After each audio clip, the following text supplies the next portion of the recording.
चलिए अब आपको 48 घंटे बाद आसमान से आ रही इस महाआफत के बारे में हर एक बारीक जानकारी देते हैं। आपको बताते हैं कि ये उल्का पिंड कितना बड़ा है, कैसा दिखता है, इसकी स्पीड कितनी है और ये किस वक्त धरती के पास से गुजरेगा और धरती और इसके बीच दूरी कितनी रहने वाली है।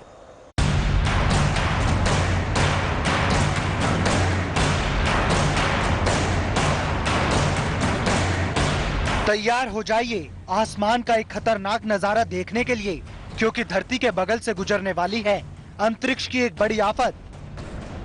सिर्फ कुछ घंटे बाकी हैं, कोरोना से जूझ रही दुनिया के सामने नई मुसीबत अंतरिक्ष से आ रही है।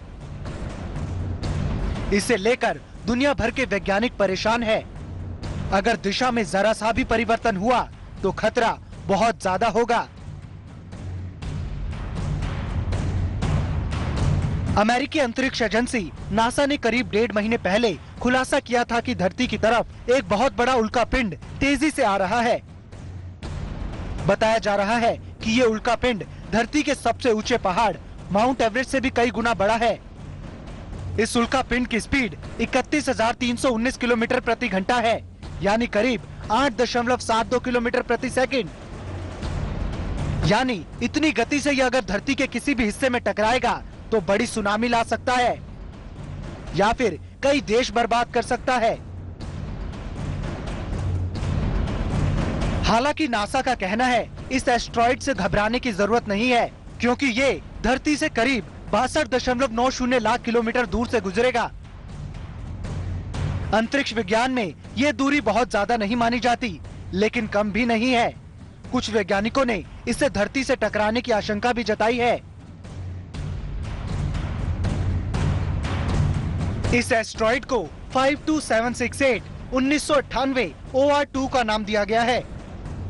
इस एस्ट्रॉइड को नासा ने सबसे पहले 1998 में देखा था।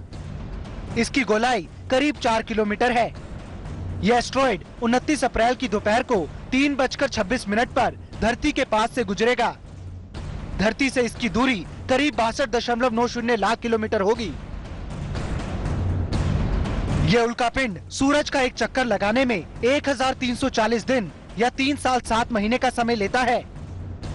इसके बाद इस उल्का पिंड का धरती की तरफ अगला चक्कर 18 मई 2031 के आसपास हो सकता है।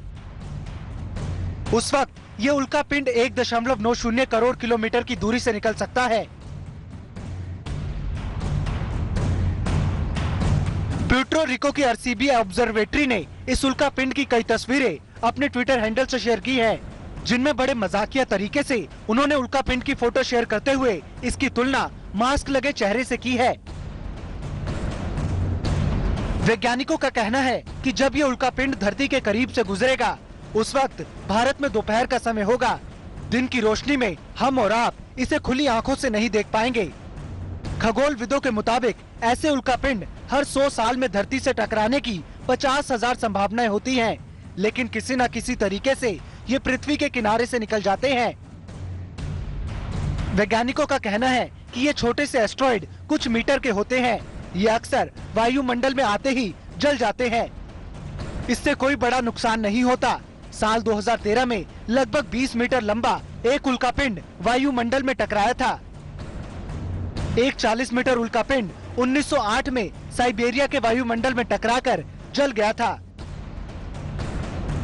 अब साल 2020 में एक बार फिर दुनिया दहशत में है।